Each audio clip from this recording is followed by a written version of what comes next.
All right, what we got? This the Drake themed Yeah. podcast right now. Yeah. Drake themed lab. So we're gonna start with a little icebreaker. Just ease into it before we get all deep and heavy and futuristic and technological. But last couple weeks or last 2 weeks, the big thing was Squid Games. Excuse me. So I watched it all. Hugh watched it all. Dang, binge. Jesse caught a couple episodes, so I want to hear what Jesse had to say. He was talking about a Korean Hunger Games. So I want you. I just watched one ep, and this was the other night. It was super late, and I was like, all right, let me watch one, just see what it's about. And that was what came to my mind. I was like, it's Hunger Games, but for Asia. Little children's games. All right, Taking it way So back. if you guys want to talk about it, go ahead. No. I want to say you because you only saw one episode. So Don't worry about spoiler alert. Yeah, you only seen one episode, so I want to see like how you took that one episode. Cause like I've seen the whole thing. I feel like one person with one episode, like their mind can be like, "Damn, did this happen or that?" So that'll be interesting. I mean, it's to me, it was just like the Hunger Games. Like you're in a game and you're just trying to survive. Like fuck everybody else. It's you versus the system. Like life or death is on the line. So, but I didn't. I assume there's more like character development around the main character, which you guys would probably talk about, or Yeah, definitely. But yeah, just go for it. Don't worry about like spoiler alert. Like say what you guys gotta say, and I'll just tap in. All right. Yeah. I mean, I feel like we can just even focus on the first episode because even that was like kind of a lot to unpack. Yeah. Okay, go ahead. Like, did you? Oh, I guess did you guys do like the calculations of how much they're actually making and like how much they owed? Each person like combined. Just like throughout the time, like when let's say when he went horse racing, or he went betting on horse racing. No. And he won like a couple $100,000 in Korean won. Yeah. That was only like a couple $100. Or like a couple thousand. You've been there, so you're like, bro, like this ain't shit. Yes. Yeah. But he's even deeper in debt. But like the amount of money that they go to the games for, like each of them is like if you think about it, it's not really fair because each of them go for like a different amount. Right. His friend, that was like the smart kid, the smart guy with the glasses. Yeah, I think he was way deeper in debt, like 300,000 in debt. I thought it was billions. But that's in won. Yeah. You're doing the so if you're doing the conversion, and actually he might have been deeper in debt, but someone was like 300K in debt, and like some people were only like maybe say like 100K. So I say only, like I mean it's all relative. Yeah. But debt is. But to get to that point and go through like all that, like dude, there are like some massive like just fiends to gamble and shit like that. Yeah. You know what? I wish so Jesse, I mean, I don't think you're gonna watch another episode, but Cap.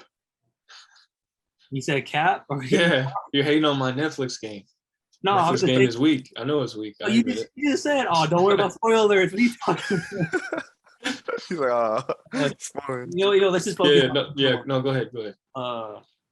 Everyone's getting like, I think it was just crazy. Like, it just showed you though, like, kind of like this, not sheep mentality, but like, people freak out and they just start doing what everyone else does. Like when they first realized the guy died, first guy died, and then his friend was like, "Man, stop playing around, get up."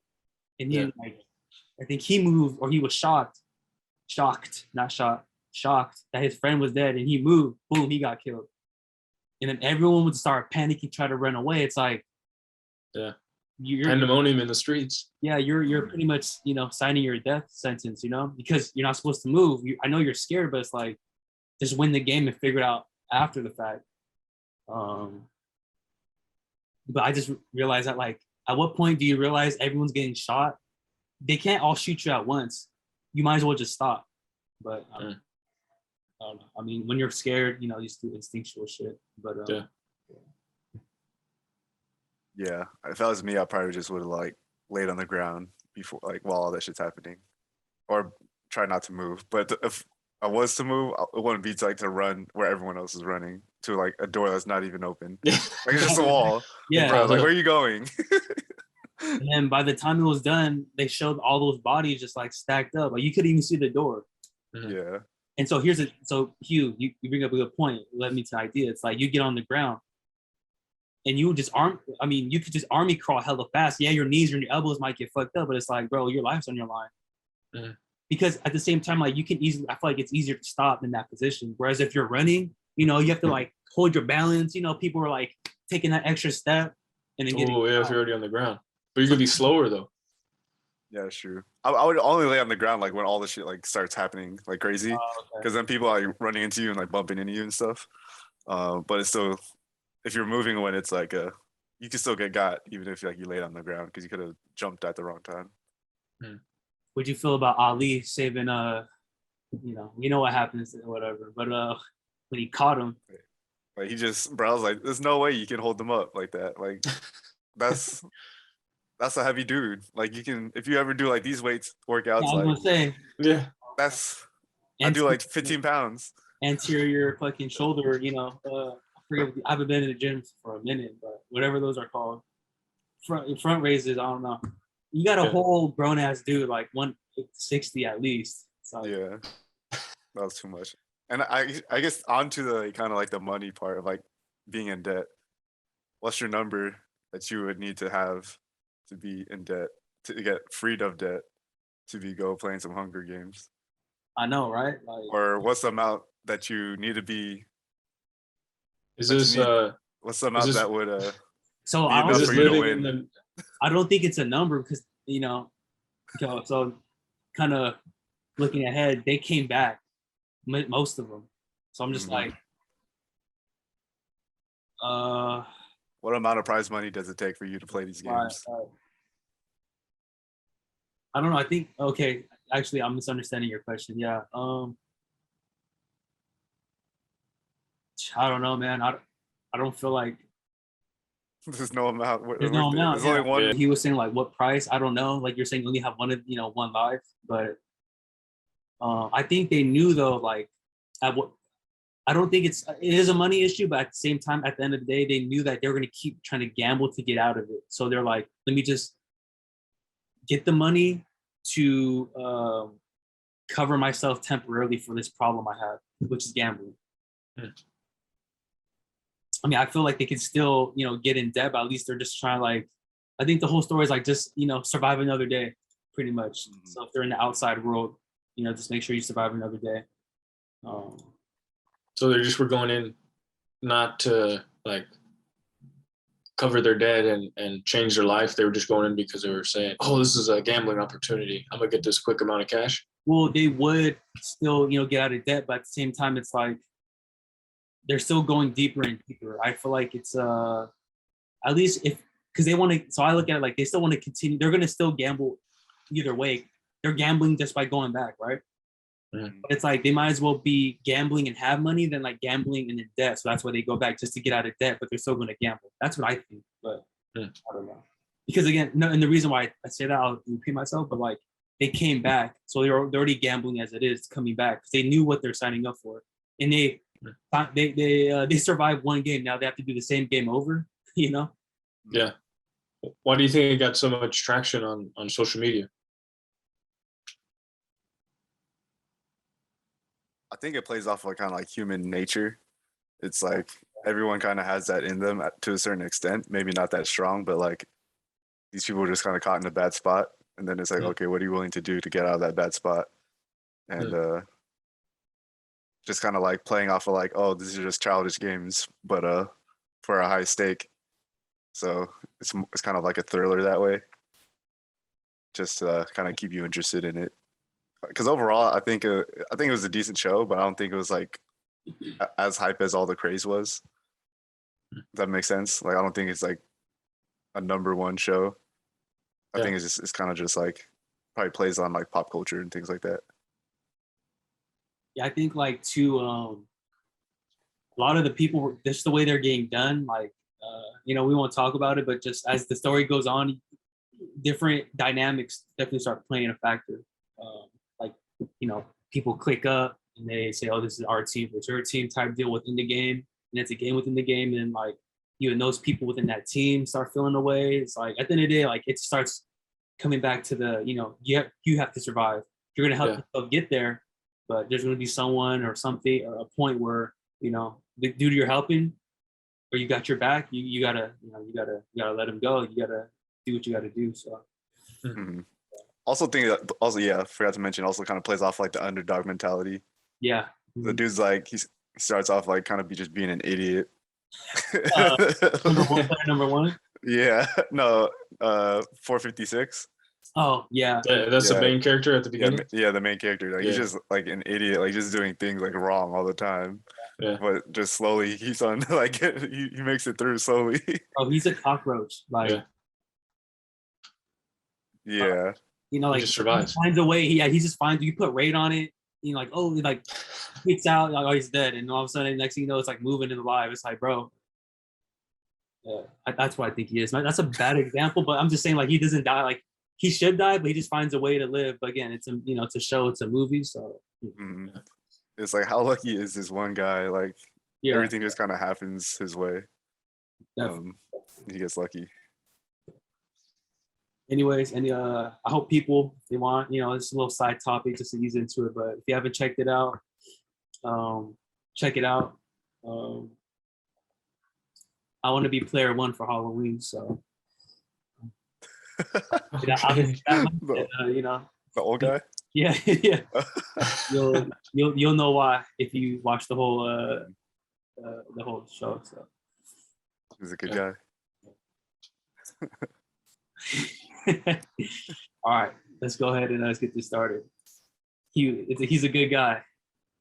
He's a nice guy. He's a nice old man. All right, so the first, I think how we'll structure it's like one node project that we feel is up and coming. So maybe we can go like one node project that's up and coming that hasn't really got the full exposure yet. It's still at a decent market cap, the coin price, all that stuff. And then maybe we can share another node, but maybe in the middle stage. It seems some growth, but the full potential isn't there. And the reason why I say that is the first one I'm going to bring up is Aleph Zero. Let me go ahead and share my screen real quick. You guys see that, right? Yeah. Yes. All right, so this first one, it's funny. Jesse and I, we made like, I think Jesse found it, and I'm like, all right, here it is. Let me just make a test wallet, and they actually had a fountain, or not fountain, a faucet. Wrong app. A fountain available. So what that means is every day, every 24 hours, or there's actually hot tip, there's an Algorand faucet that's available right now that you can sign up every 3 hours and you can get 0.00585 Algorand. So, if Algorand's $1,000, I think, so I did the calculations. It turns out to be, if you do it every day, it's 14 Algorand. So, in a year, I don't know, if you want to grind and hustle, take that for what you meant or how you meant. But with this one, he had a faucet, and we were just like tap in, every day. But it was on the test net. Yes.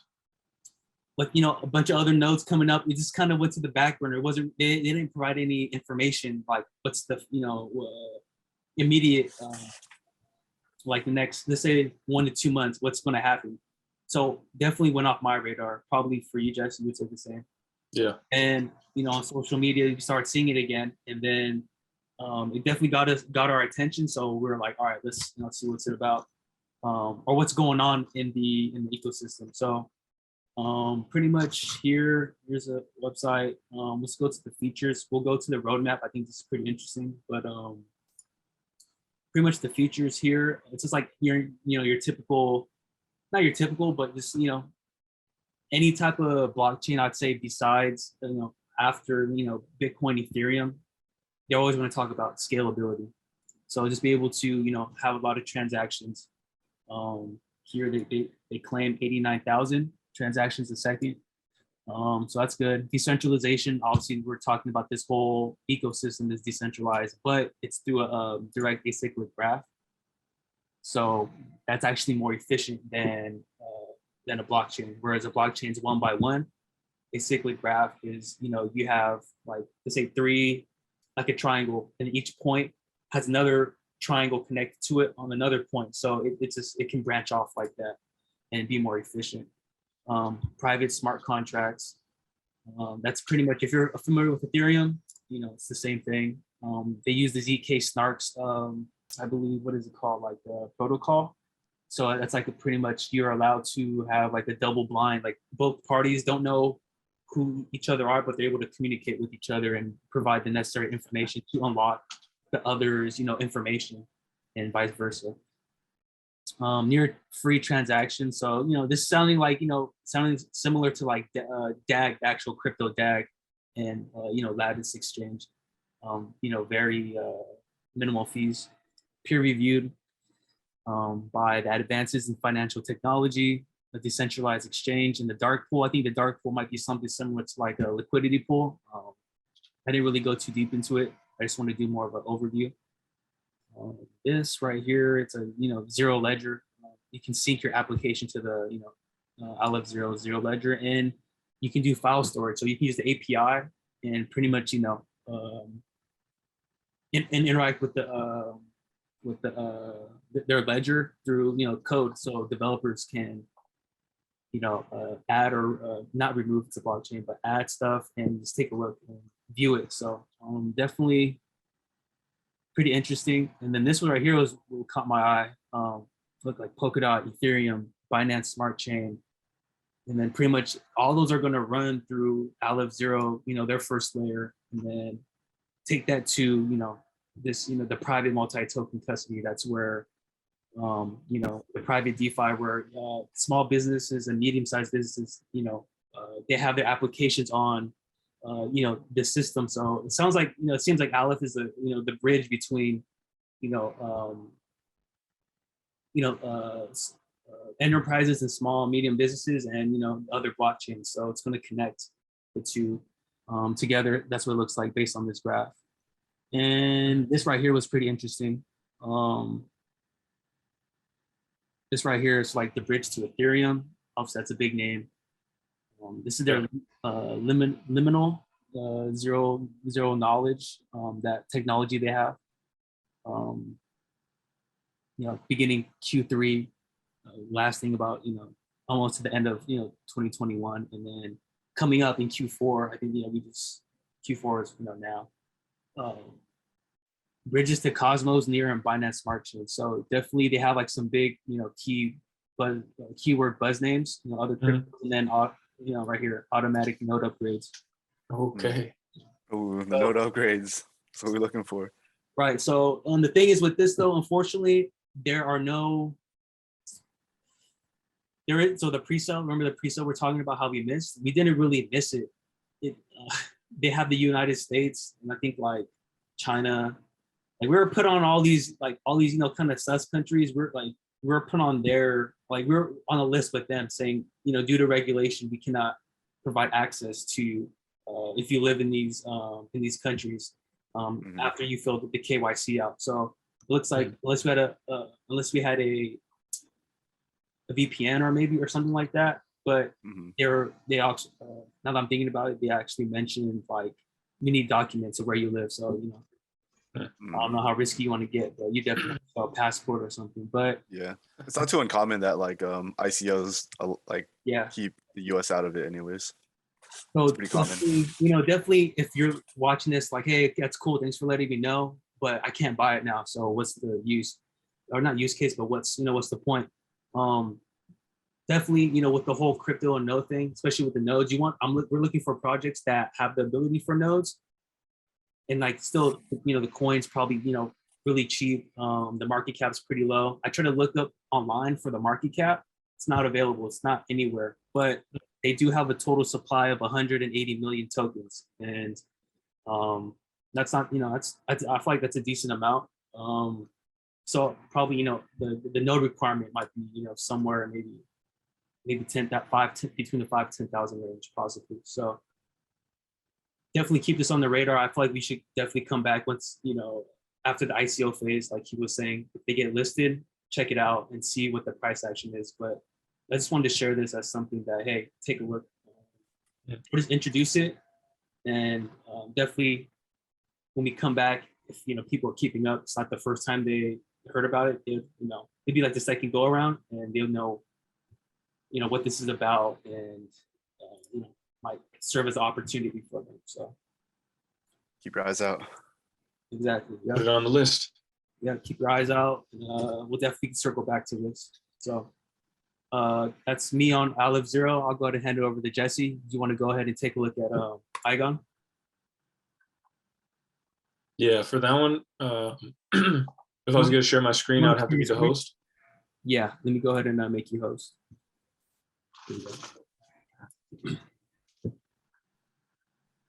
I am the host now. Okay. I am the captain now. This is your ship.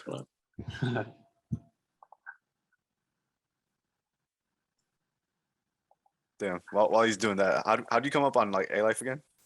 Just like online, Twitter? Yeah, Twitter. It's a lot. Yeah, a lot of stuff on Twitter. People just tweeting.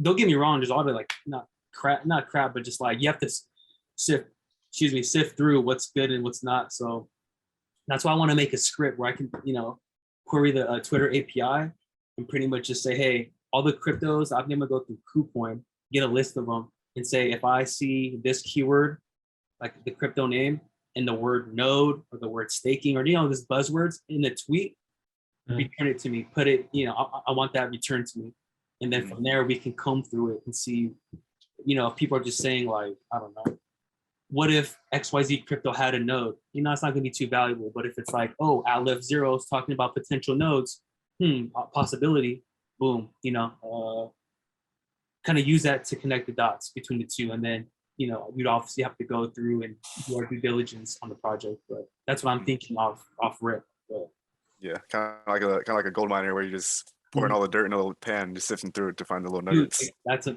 perfect example. Yep. And then hopefully those gold nuggets, remain and everything falls. Yeah. There you go. Pass on. Can you see my screen? Yeah, you see the Iagon. Now here, presenter mode. All right, so we got Iagon. Just another possibility for nodes. So just like how Ronnie was talking about. Let's see.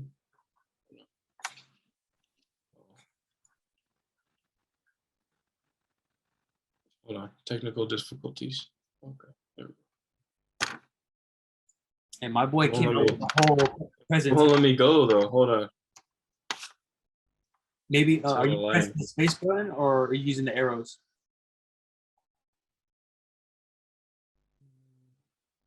Hello? You might have to hit a pause and record again. It wouldn't let me. All right, so we got Iagon, another potential node opportunity, like Ron was talking about. Just sifting through Twitter, you come up some people talking about different projects, and this is what we got. So, brief overview: Iagon is an open source platform for cloud storage and processing power of multiple computers over a decentralized blockchain grid. And basically, decentralized storage is nobody is in control of your data, and it is safe and secured in the cloud. And a futuristic point that stuck out was Iagon has the ability to carry out complex computational processes, such as those needed for artificial intelligence and machine learning operations. So take a look at Iagon.com. It's kind of like a little template they have for how the website's going to interact for users, storing their files, and hosts helping spread the network, and also their own AI, monitoring the transactions. So how Iagon works is you upload your data, and then their own AI segments the files into extremely small pieces. Then they encrypt that data, and then they distribute it onto the network. And that's where the nodes come into play. So when they distribute that data on the network, it's like they're broadcasting it out, and the nodes pick up those pieces and then they store them. So you think about it like you drop like a box of Skittles, like all the Skittles go boom on the ground. That's what happens to the data, and it picks up on different nodes. So that just makes it harder to hack or any thieves to try to get into your data. And plus your data is in different places, so to piece all that together through those nodes just makes it nearly impossible. And this is just another explanation from Iagon, just saying your data never touches Iagon. It's basically just a bridge between the user and the storage on the cloud. And their competition from centralized players are AWS, Google, Microsoft, IBM. And the problem with them is they're central and less trusted, high pricing levels, and they have the ability to block new entrants because they're just so big. And this is what we all came to see, nodes. So right now on their website, they show become a host. And this is just for the PC option, where you would just use your own computer to basically utilize the storage space that you don't use. And this is coming soon. When you click the option, it says not available yet. And now the rollout plan. Right now, they're in the phase of professional business centers where they're focusing on implementing their product. Then, like I said, personal computers, and then mobile telephones, because they also have storage capabilities. And then also IoT devices could be used for backup. And here's a screenshot of the team according to their website. And they're based out of Norway, and they all check out. You could click their LinkedIn. So it's not looking like a rug pull to me. Now for the roadmap, a couple things stick out is they're currently at ERC20 token, and they're going to migrate to Cardano. So that'd be pretty good if you're somebody who's anti-fee. And scrolling into next year, I highlighted the NFTs because we're big on NFTs here. So that'd be interesting to see how cloud storage can implement NFTs, just another way that they could be utilized. And now here, we're talking about node life. This is in Telegram. And I reached out and asked about running nodes. And they said it's slated for Q1 of 2022. So this would be separate from using your personal computer, running that software. This would be obtaining a server, and then through the implementation of that server, connecting it to Iagon, and then you would be basically a node on the network supplying storage. And that would be continuous. You don't need to worry about turning the computer on or off. So that's a good plus. So we got our eyes on that one. And also other question was, when are they going to migrate to Cardano? And they're just waiting on the release of the ERC converter from Cardano. And where to buy Iagon? It's on Uniswap, Gate.io, WBF Exchange, and it just was listed on Bitrue. I think it was Monday. Yeah, 27. Yeah, so it's just on Monday. That's Songbird. I'm sorry. No, yeah, just August 5th. Yeah. Okay. Or 4th, I think. Yeah. October, right? Yeah, October 4th. Gotcha. And yeah, so data is becoming more valuable as we push to digitize society. So this is just another way where you look at what we have now, like I mentioned before, Google, AWS, like these big players that are just storing data and you're not getting rewarded for it. So I think this is a good opportunity, and we got it on our list. So Q1 2022, keep your eye out. Let's run these nodes. I mean, Twitch got hacked today. Do you see what those streamers are making?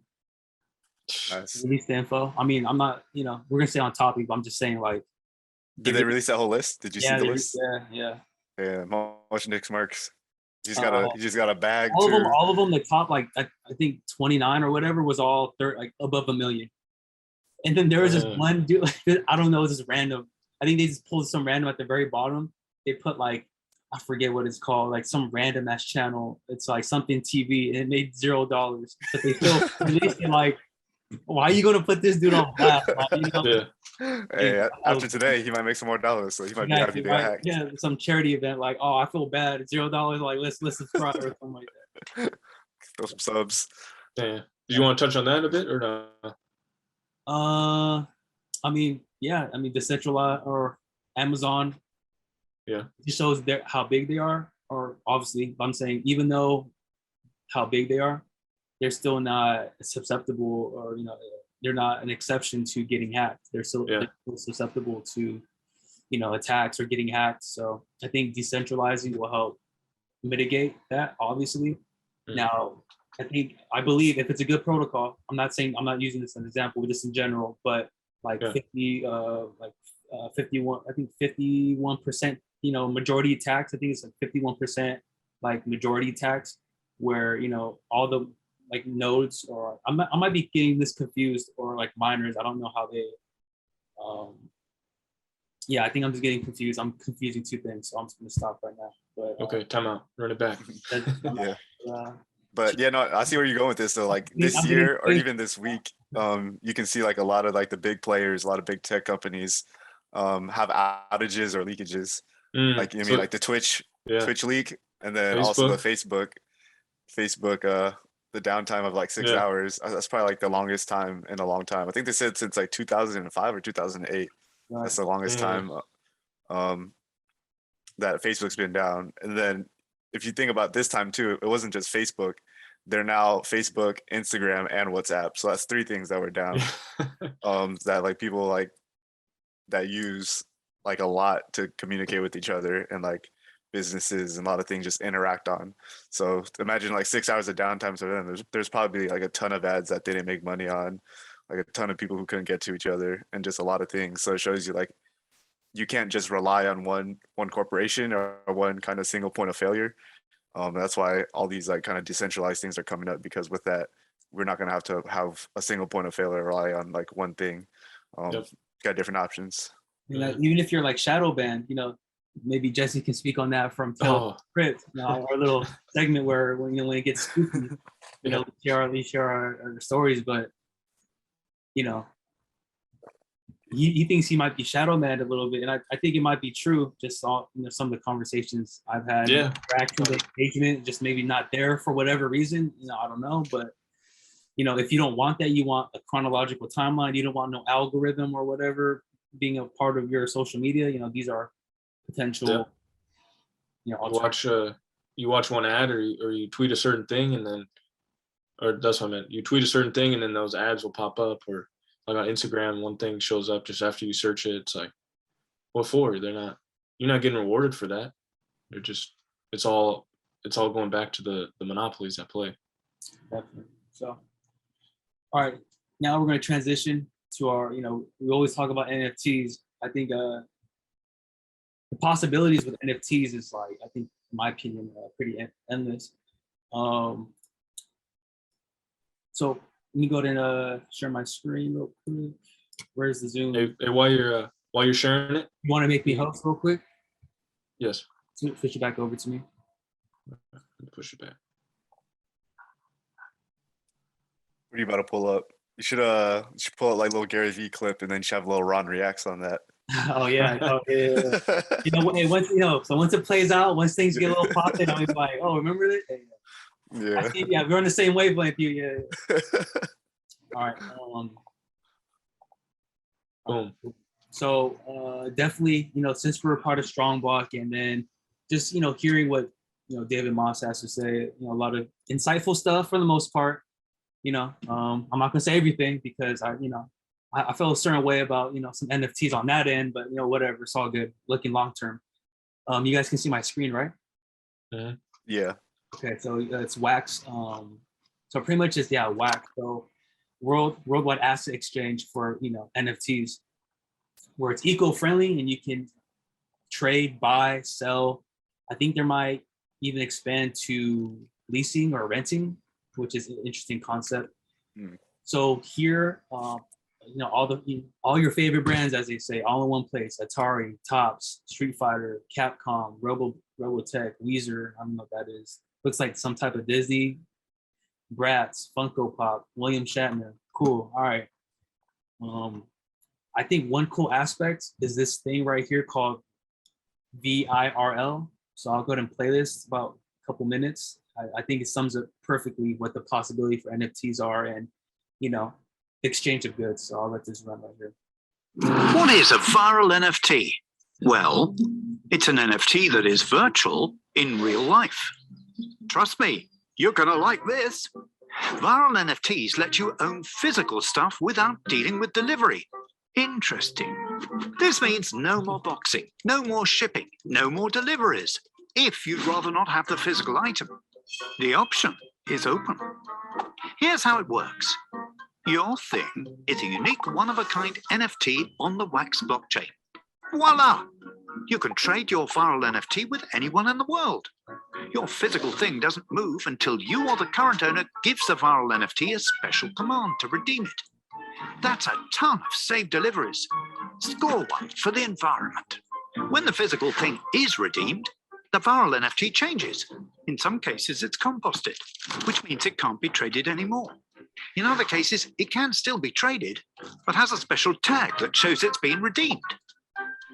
Imagine, it's Christmas and you're 10 years old. Your grandma gets you an ugly sweater. Ugh, not again. Your uncle gets you the same sweater, but as a viral NFT. With viral NFTs, you'll be happy with any gift, even if it's not great. Amazing! Viral NFTs unlock a new industry called V-commerce. You can buy and flip in seconds with anyone in the world. All without the cost and risk of trading physical items. See you creepy randos? Phew. And some things get redeemed right away by those who value it most in its physical form. Beautiful.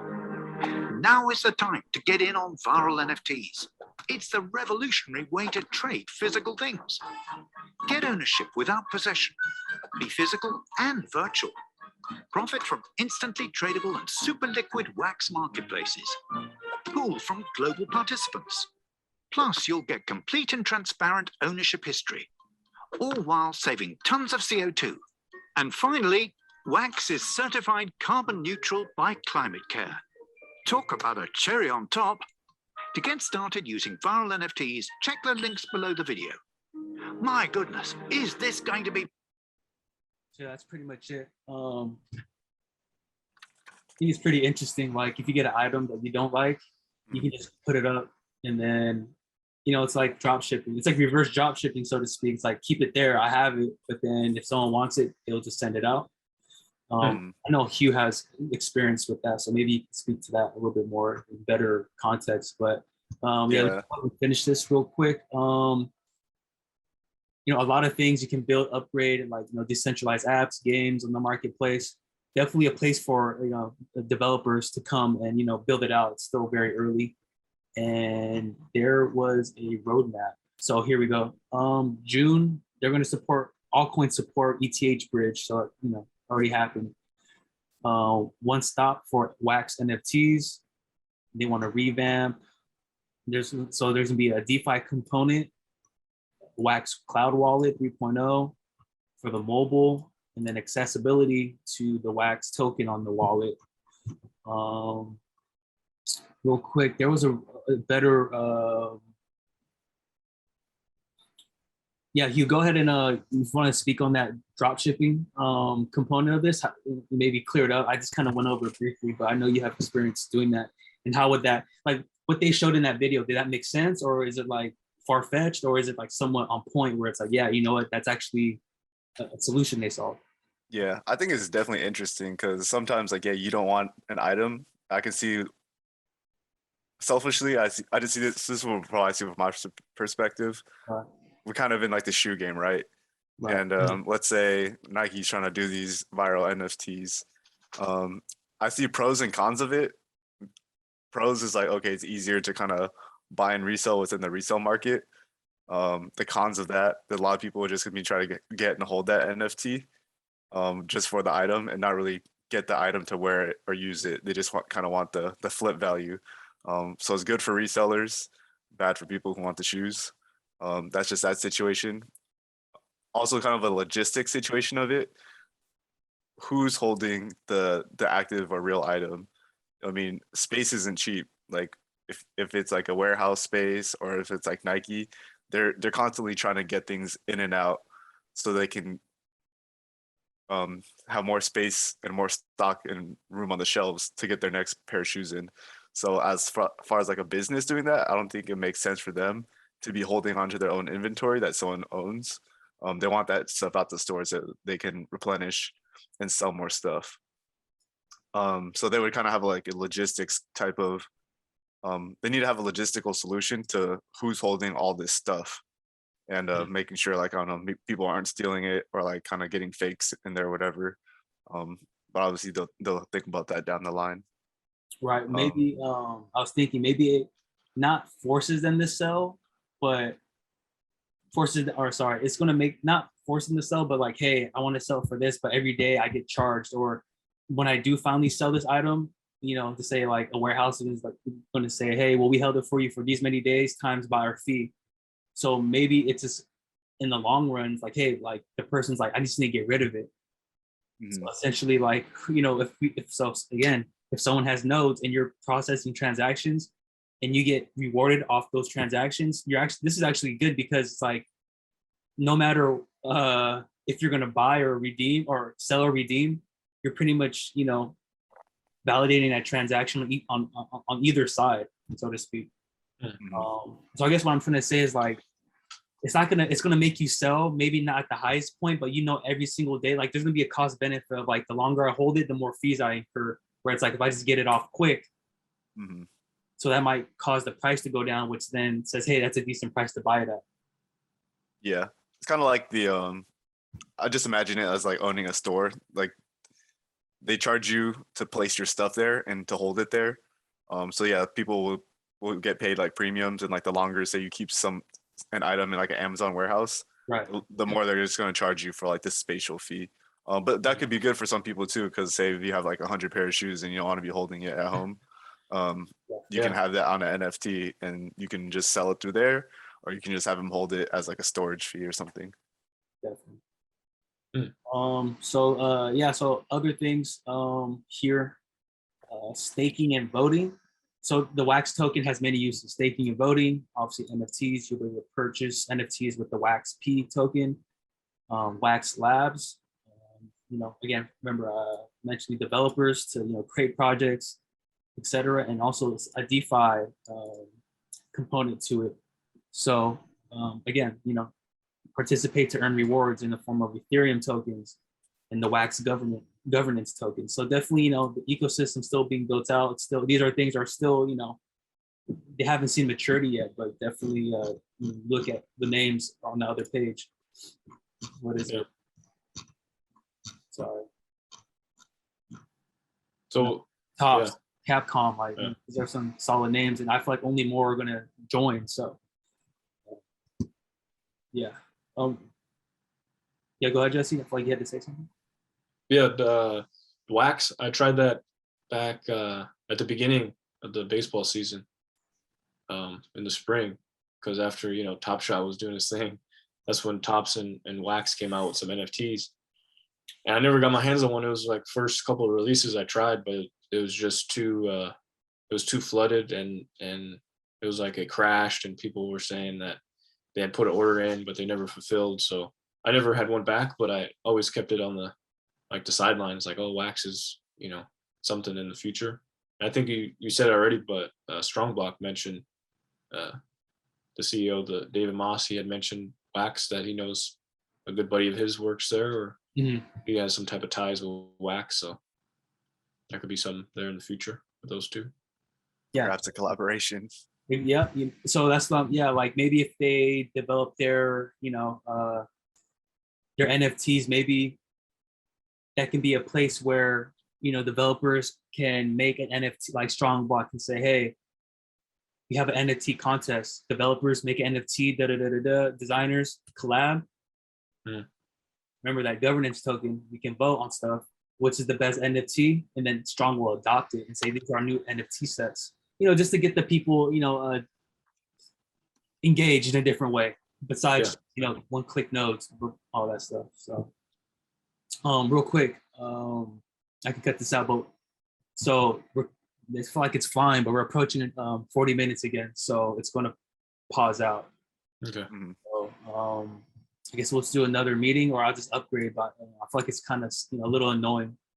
Okay. Just kind of doing every meetings. But if you have anything else on these NFTs before it ends, it's going to probably end anytime now. So I'm good. No, okay. I think just Wax trading NFTs, like that's gonna be interesting to look at. Oh, so Yeah. Oh, we could talk about Pop.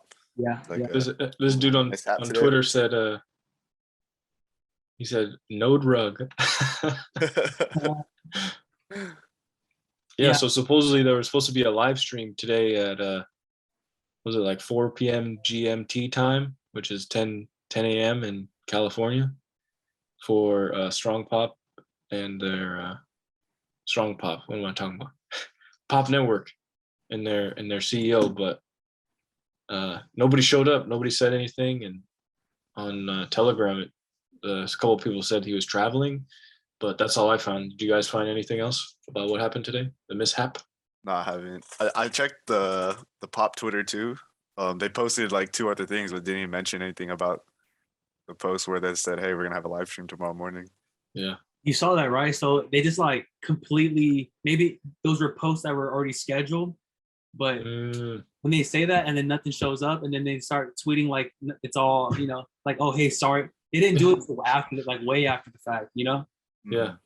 But I'm like, yeah, like same on the same boat. I'm like looking like an hour later, like, oh, Pop is a decentralized, like explaining stuff. It's like, I think you have to explain why Yes. this little AMA didn't go through. But Yeah. And people were waiting to get some clarity on the nodes, and especially that guy, the CMO. He's the CEO. He's been out there, just a lot of videos, pretty exposing himself to everybody. Like he was cool like that, but just to go silent, I don't know. You might just have to throw up a red flag on it. yeah, I wanted to tweet rug pull, but Yeah, no, I saw him. I don't know, was it him with like? I looked at his Twitter. Was he with like Grant Cardone, or was that someone else's Twitter? Let me see. I'm not too sure. I mean, if he was with Grant Cardone, then I can see why he didn't make it today. They probably got turned, or he was talking about some like real estate stuff, or because he does that like real estate, like you can invest with him. Mhm. You will own like a percentage of like Of like an apartment complex or some real estate. It's like a real estate trust, REIT, real estate investment trust. and then you Rates. get back. You get returns off of what it makes. So. Yeah, the guy's name is Valerian, and Yeah. he's been MIA for Pop Network, but Oh, Okay. that's actually him. I thought it was just someone else. Okay. that's him. Yeah. On okay, I was looking at a tweet. So Grant Cardone on September 27th, he said Grant Cardone bought me a helicopter. And then he said join the Pop Network community and I'll tell you the story via our next live stream. And then we got the live stream. Dang. And with the helicopters, like shit. No. Oh, Uh-oh. oh, damn. Oh. A little dark. I'm just like, You might have to pop out. RP. What you said? all right, I'm gonna stop talking about that. Okay. Not that I don't want to, but it's people. I'll get a little wild with it, but yeah. Okay. That's just something that we'll have to keep on monitoring. Yeah. Supposedly it was going to be October 20th. Nodes were going to be released for operators to run, but I guess maybe there might be a delay or something had come up, but we'll be monitoring this situation. Yeah, we'll see what actually happened. Not that I need a good excuse, but they marketed it. Hopefully something. It was not too serious. Just hope he's okay. Maybe it could be a marketing ploy too. Hey, you know what? Let's talk about that. It's not off topic, but it's not. Strong Block did it. SRX did it. SRX did. Remember that week? Yeah. That week it was low-key spooky. It took us some personal time off. I was Talk about missing an AMA. Yeah. No. Well, they announced like, oh, we're gonna cut it, like kind of randomly, like out of nowhere, and then we'll just back it up. Talk about no, what is it? Cowabunga. You survived. No bad publicity. Is what was it? Bad publicity. No such thing as bad publicity. Yeah. Is basically what we're saying, that All publicity is good publicity. Yeah. So if a company comes out with something initially that you think is, oh, how could they do that? Maybe it creates some traction. Maybe people start tweeting about it, talking about it, word of mouth. It moves around, and then all behind the scenes they say, hey, this was all a plan just to get more eyes on it. So, all right, go ahead, Ronnie. Tell the story.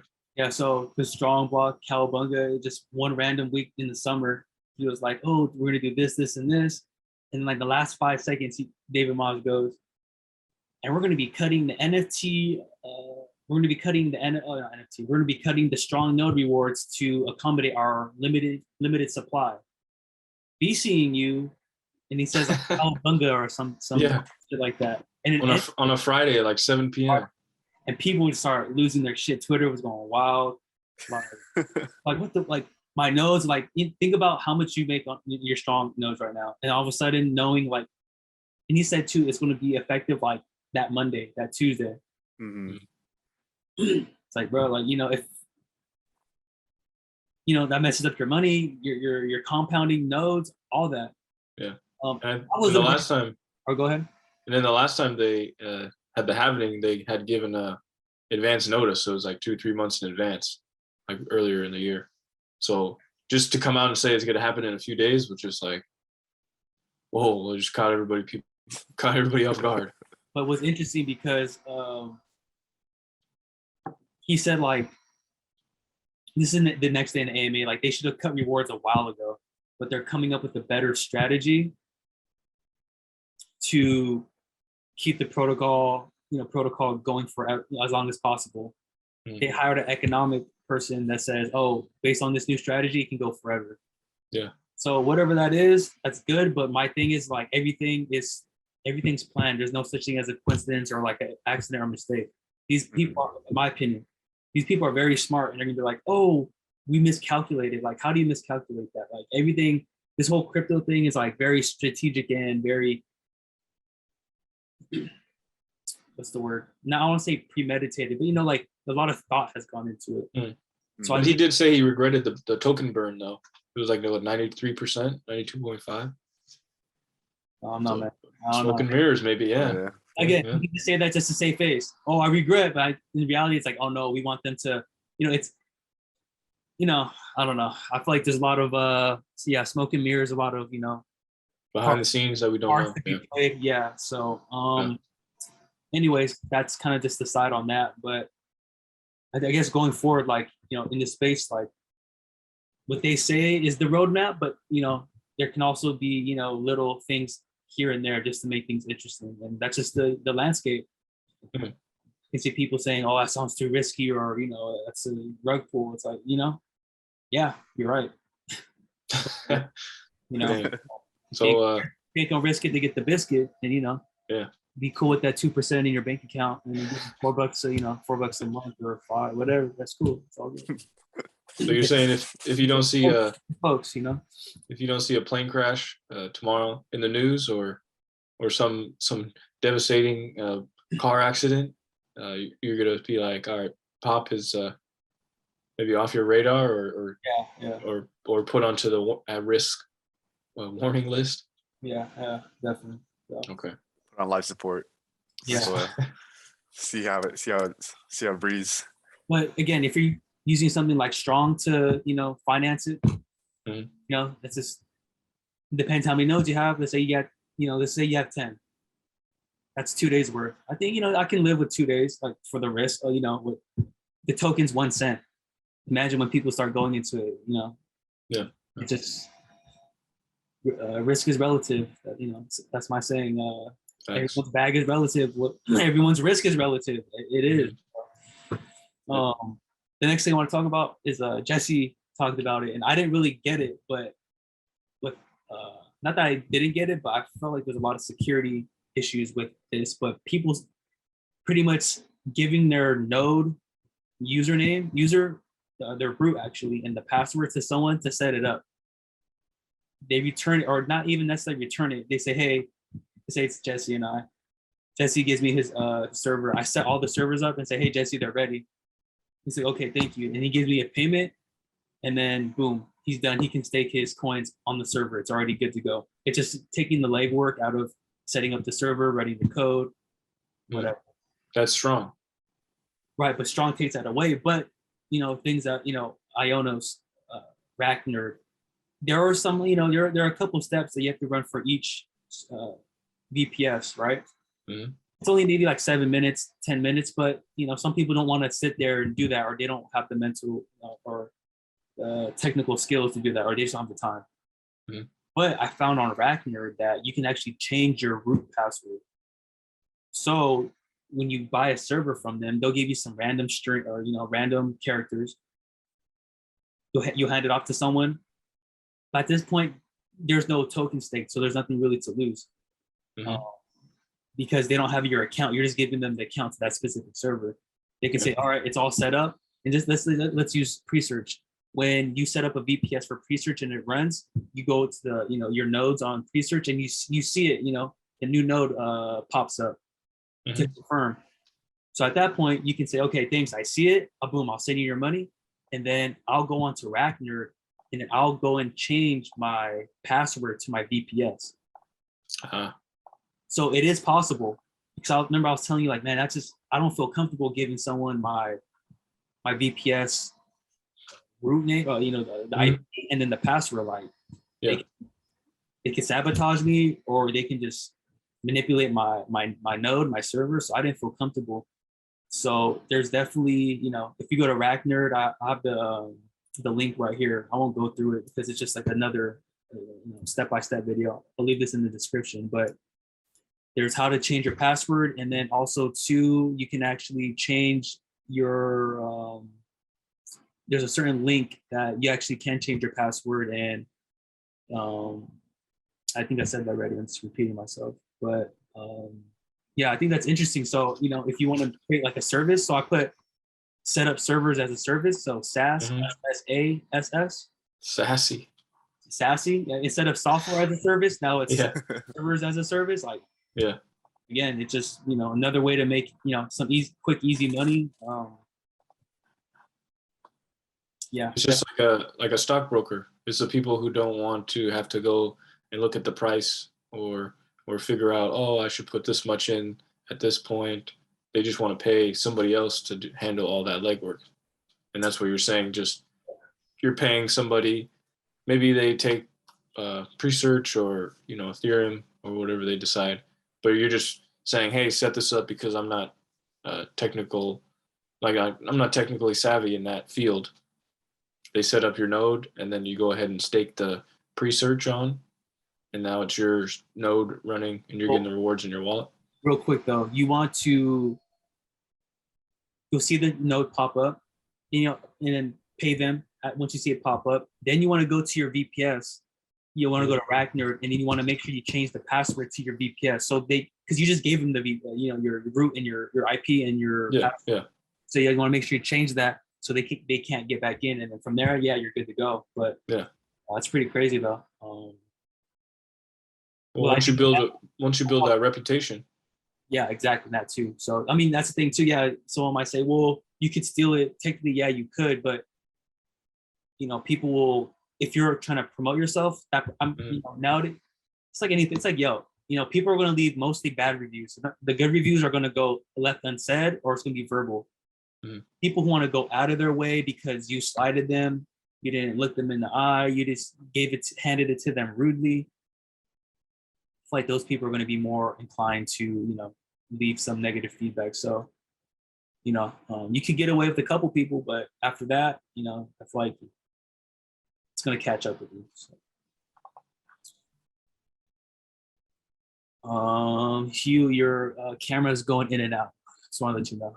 Oh, okay. Yeah, I was about to ask about that. I was like, it's on low battery. I'll just turn it off for now. Yeah. So yeah, that's that. So another thing, I kind of have a, not a bad weekend on Saturday, but just some of the wording with David Moss. I mean, I told you guys, I'll briefly mention it. I won't get too into detail. This is a strong segment. Strong segment, little. Say with your chest. Yeah, say with your chest. Yeah, all fact. All feelings, no facts. All feelings, no vax. I don't know. I can say that. I'm gonna cut that out. Anyways, he goes, all right, Strong has NFTs. They're approaching the limit. They're getting, maybe 75, 80% purchase. 80% to 75% are all purchased.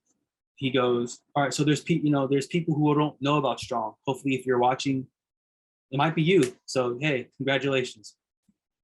But, kind of rubbed me the wrong way. But he goes, we're going to go ahead and let's say that the remaining 20%, we're going to go ahead and pull those off the market. They're not going to be available for new people who get in at a later time, not like back in 7 months ago, 6 months ago, when, you know, 5 months ago when we got in. We're going to save those to the side, and we're going to create like a reward system where people can enter a, what's the word? Like a pool to essentially you can earn NFTs, and these NFTs will boost your node output for the day, because at one point at some point they're gonna drop the node rewards down. We don't know by how much, but definitely they're gonna drop them down. So when they do that, you want these NFTs to boost your nodes to keep them as high as possible. Okay, that's fine. Yeah, that's cool. You know, being fair. Okay, you know. But then he goes, these nodes will then now be sold. If you get it right, they'll be sold at a discount. So someone like me who purchased an NFT at full price, I'm going, well, I could have just rolled the dice and I purchased a NFT. I saved some strong up. I'm just looking at the cost comparison of I could have made more nodes in the meantime. Instead, I'm saving, and now you're telling me, oh, I bought it for full price, but then, you know, a couple months down the line, someone's going to get it for a cheaper price. I don't know. To me, that kind of just rubbed me the wrong way, because I missed out on the compounding of my nodes, because I had a significant amount of coins, you know, and I'm just running the numbers, you know, I'd be at a different position I am now. It is what it is, but it's just, it kind of sucks. But so I was kind of pissed. And then literally my mom calls me. She's like, oh, I just got finished having breakfast with one of her friends, and she goes, yeah, she was talking about buying a computer specifically for her nodes because they're going to be validators and something about polygons. I'm just like, what else? Like, I'm hearing this, I'm like, yeah, tell me more, because this guy's an OG, you know, we'll call him OG Micro because he made his name at Microsoft, but he's like a mentor to me. You know, lives in a decent, you know, good house, drives a Tesla, you know, kind of makes the money for the family, whatever, cool. I'm just like, man, so if he's doing that, and then we're on the same, you know, we're on the same type of protocols, the same type of buzzwords with strong, I'm like thinking, okay, it has to be related in some way. And it was just more like an overall long-term, like, all right, if this guy's involved in what, you know, we're doing right now, he's an OG cat, and he's been, you know, running his little crypto nodes, you know, has his own little office in, you know, San Jose, whatever. I feel like we're on the right path. It's just a matter of time, you know. But wow. And so on top of that, which makes me bullish on Matic, Polygon. Polygon flips Ethereum for active users, active user addresses. So it means like a lot of people are transacting using Polygon. NFTs or just, you know, trading. So yeah, more Polygon active users than Ethereum. So, you know, what does that say? And Polygon's only $1.30 something. So, and that's gonna be one of Strong's protocols coming out soon. Yeah, to build nodes on, as well as Phantom, DVPN, and a couple others. You know, I think they want to at least release 2 more by the end of the year. So, you know, the price action too. Let's talk about that real quick. Like, and that's what do you guys feel? How you guys feel about that? You guys have some coins, I know, chilling on the low, where you're like, all right, you know, I didn't expect it to do this much, but you know, look where we're at now. I think the cycle, the 4-year cycles, the bull run right now, is starting to pick up. I mean, what Bitcoin is at 55K. Is it really? Okay, I haven't checked on that price, but okay. Yeah, so it's like 4%, or you know, a couple percent off from, you know, its all-time high. So yeah, so started to pick up some steam. For me, I just think that the kind of leaps that it had to go over was, or not Bitcoin, but just the crypto market in general. It's like the China FUD and then the SEC FUD. So kind of getting over those hurdles seems like now there's more of a FUD too, ESG. So that's another one too. Yeah. Yeah, like there's more, like there's nothing looming over like your head now. If you're thinking about like, oh, what about this? What about that? It's more like people are more comfortable now because they're not thinking about China, because it's like, oh, we've had that over and over again. Okay, push that aside. Okay, Gary Glinser's talking about this, we're not going to ban it. Okay, all right. So now it's just more, it's more open. People feel more comfortable. That's what I'm getting from this. Yeah, and like a lot of the money that came into Bitcoin, I think I read from like a few articles that a lot of the monies came in from like whale money and like institutional money, and that's what really pushed the price Hmm. of this recent kind of so let's say this past week's bull run for Bitcoin. Because I think there was a pretty popular bank that's like going to be a custodian for Bitcoin now. I think it's like U.S. Bank or something like that. But it's one of those banks like we all see around the JP Morgan? neighborhood. Or no, Let's or Wells.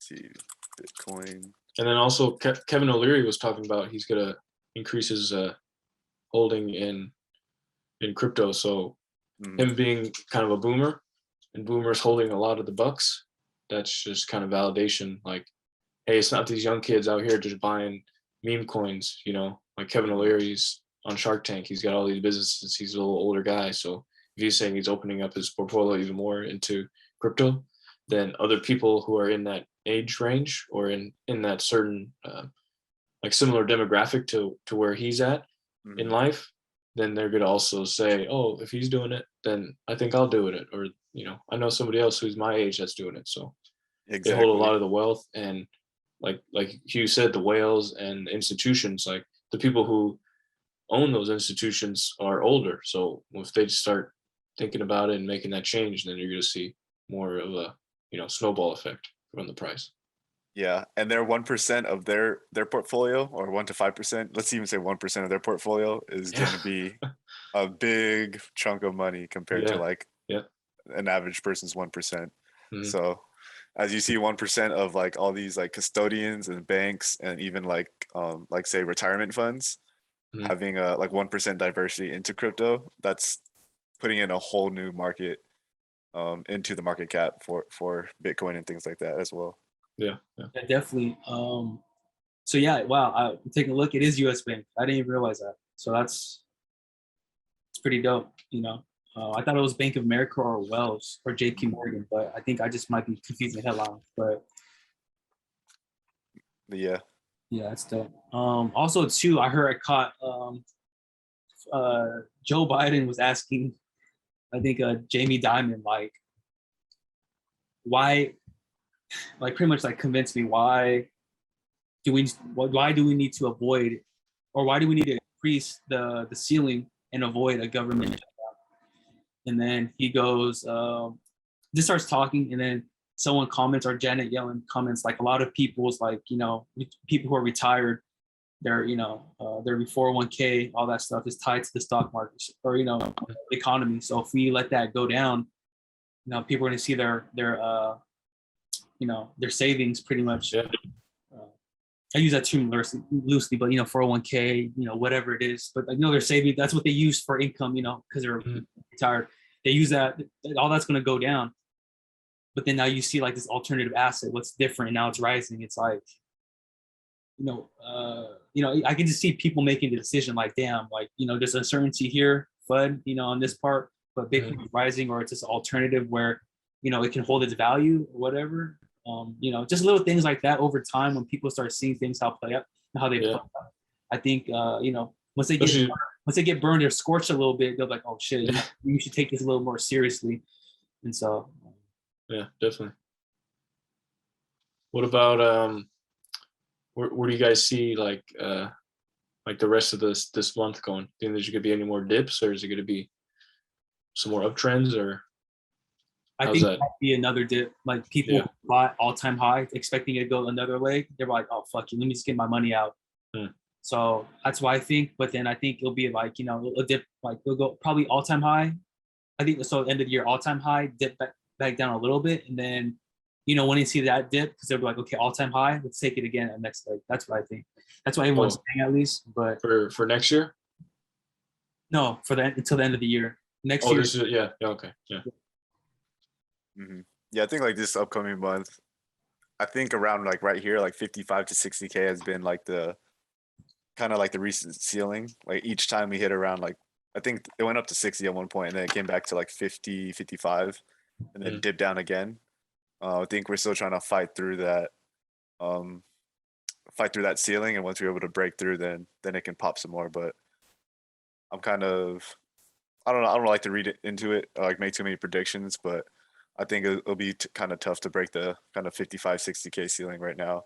Yeah. But if we do, then I think that that's kind of be showing that we're going to see some price action going up. Definitely. All right, so we went over everything we have listed. Anything else? Any little comments, or maybe we moved on from one topic, but you wanted to add another aspect to it, or everyone's good on their end? Yeah, I think we're good for now. I guess even about like the price too, like with another like US bank coming in, being another custodian for people to buy Bitcoin and buy like crypto assets in. That just shows more people are going to be jumping in. It says US Bank is the 5th biggest retail bank in the nation. Mhm. So I mean, if you're not, if other banks aren't in it right now, then they're behind in the game. So once more Right. banks gonna come in, they're gonna need to buy some Bitcoin to be a custodian. So the more of that's just being held and kind of being taken out of the ecosystem and being put in a safe on ice. So the more Bitcoins that's taken out of the ecosystem, the less that's floating around. So the price is gonna go up. Yeah. So Also, too, if you start hearing Bitcoin become more, or if you like random people come up to you, start talking about Bitcoin, I feel like that was kind of the craze. 2018 November? I remember that pretty vividly. But I feel like if that's mentioning again, I think that's people are aware of it. Definitely, maybe more comfortable with it. Yeah, that's true. Because a couple of people I've talked to that were kind of a part of the little run, like back in May, that were pretty new to the space. They don't talk about it, or they kind of tapped out. So I feel like the end of the year, maybe around like the holiday season, I always remember from the other cycles, like 2018 and 2017 before, like just reading about those. It's like the holiday season, everyone's getting together and they're talking about this, talking about that, and they're like, oh, what have you been doing? And then oh, Bitcoin here, or just Shiba, or some coins like that start taking apart. The whole the whole ecosystem starts going up and up just because more people are together talking about it. So hopefully no COVID this year, so it'll be back to a normal fun-filled winter holiday that's season. true. But like this year or like last year, like Dogecoin was kind of like the talk, just because like Elon was just tweeting about it and stuff like that and SNL. But yeah, it's more widely spread and a lot more people know about it and are talking about it. Real quick for the NFT. So just say if you don't, this is going to be more for someone. I can cut this and put it into this section, but let's say you're someone who doesn't understand NFT, or says like, well, if it's just a picture, just a JPEG. Yeah, you're right. It is just a picture. It is just a JPEG. But it can be, obviously it's unique within itself, a different color opposed to the other ones, but it has a serial number, and that can get you. I think we talked about before, just access to certain places. So, like, maybe you're still someone that's not a good enough example for you. Like, it's not tangible. Mm-hmm. I brought up a Pokemon example. If you played Pokemon or understand the concept or watch the cartoon, Ash goes around in the game, and in the show he goes around pretty much, in an adventure. He battles different trainers, but most importantly, he battles different gym leaders. Once you beat that gym leader, they give you a badge of that gym. I think Rock is what? Rock, Misty's water, Sabrina is psychic, or whatever, something like that. You get all these badges, and at the end of the game, to beat the game, you have to go to the Elite Four. Newer games, it's the Elite Eight. Same difference. But in order to get access to that Elite 4 or 8, you need to have all the gym badges. Okay. So those gym badges essentially serve as NFTs themselves as a whole. So just, another example of someone who doesn't understand what an NFT is, or how does it work in the real world, as an example, you need those NFTs to get to the next part of the game. So, or the concept of NFTs, if it's foreign, like you've actually participated, you just didn't realize it. That's just my, last parting comment that, I'll probably just end up moving into, our NFT talk, but yeah. I'll do a little clip about, I just use the phrase increase productivity and decrease costs, and tie that into an NFT in the sense that we're going to get to a digital world, and we're moving there every day, like we talked about earlier. Mm-hmm. So now, if you go to a digital art gallery, and you got your phone, and you have your wallet, and you see art piece that you like, you scan that art piece, pay for it right there, and now you have that NFT in your wallet of that art piece you saw at the art gallery. So now you just skipped so many steps from the conventional way to purchase a piece of art, going from the art gallery, then you got to talk to the dealer, and they got to say, okay, it'll take this long for you to get it and bring it to your house. You got to pay this much, plus the taxes, plus the shipping, plus all that. Oh, and you'll get it in the next month. Oh, okay. Now you cut out all those steps. Huh? That tied to wax NFT, like you buy it, you want to redeem it right there. Like you literally buy it right there, and just everyone else, the dealer, the paperwork. Yeah. So it's just cutting out the middleman. It's making things, it's making you control the situation compared to other players in the game that want their piece, how it's done now and traditionally has been done in the past. Here's another idea. I'm going out on a limb. We'll finish up 8 minutes left on this, little bootsy freaking trial Zoom. But I was thinking about licensed NFTs. Okay. So obviously your license is unique to you, your face, right? You might have the same name, to say like John Smith, super common, but I'm pretty sure all John Smiths are a little different, height, age, sex, we live in a new world now, right? You don't know. Mm-hmm. Yeah, non-binary. They, whatever, it's all good. I ain't tripping. You get your license, and in order for you to drive a car, you have to verify it. You know how Teslas have like a little big screen, whatever, maybe go to a website where you log in and then pretty much not log in, but you pretty much verify it's you by like they generate an address or something like that. I'm still trying to figure out the mechanism, but pretty much like you have to like authenticate that it's you. Right? Yeah, authenticate. But I'm thinking like using the NFT though, like in a digital wallet. Mm-hmm. But the thing is though, the main component where I'm getting at is,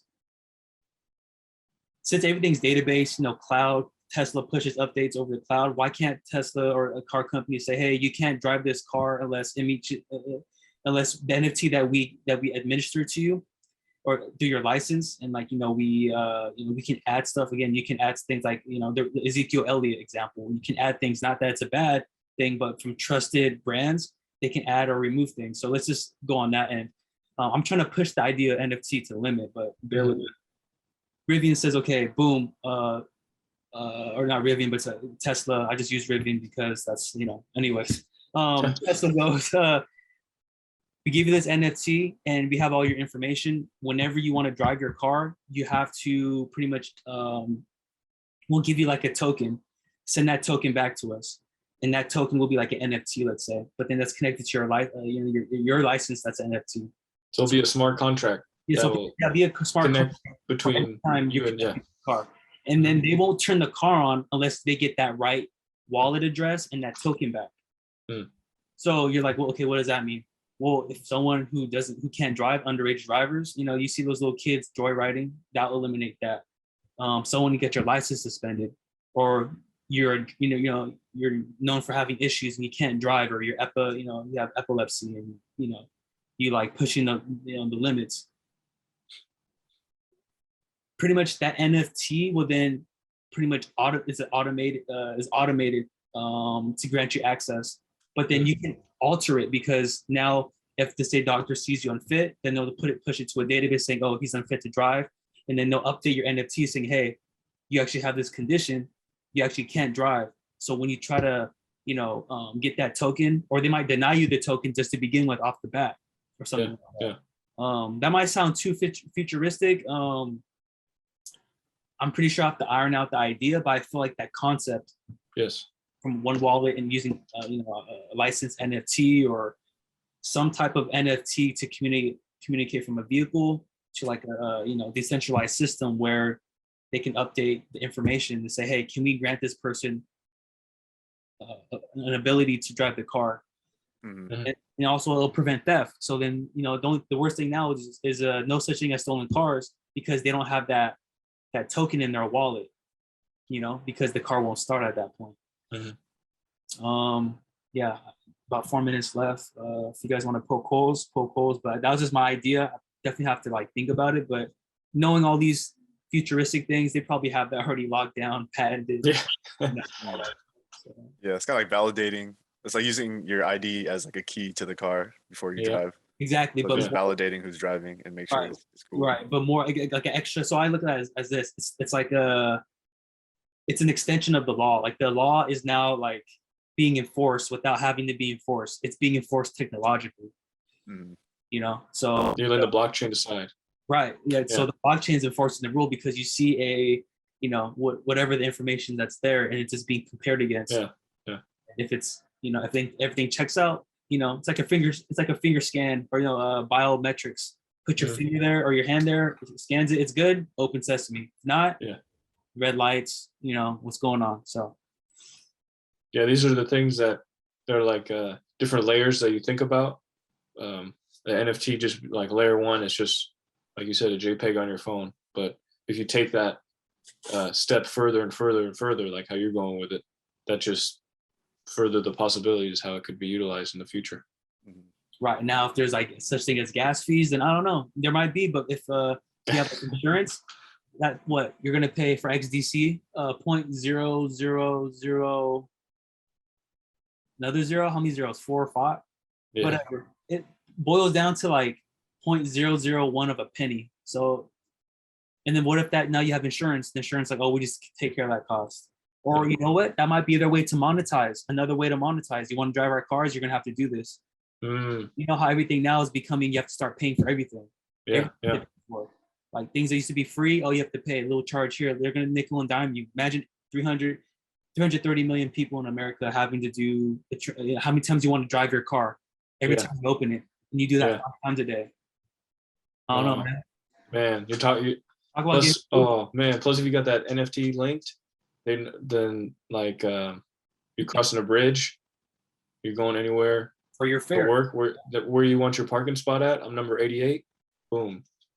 Oh, let me trade with somebody and be number 10, so I'm on the first floor. They start Boom. putting gates up in front of spaces where you have to go out and connect your NFT. Oh, this is you. You can park here. I don't know. It might be. That's again. I just feel like crypto is cool. Technology is cool, but it just pretty much creating more points to monetize. That's just my Yes. Oh, Yeah. Perfect to say. Allows you to create more solutions to the problems we have.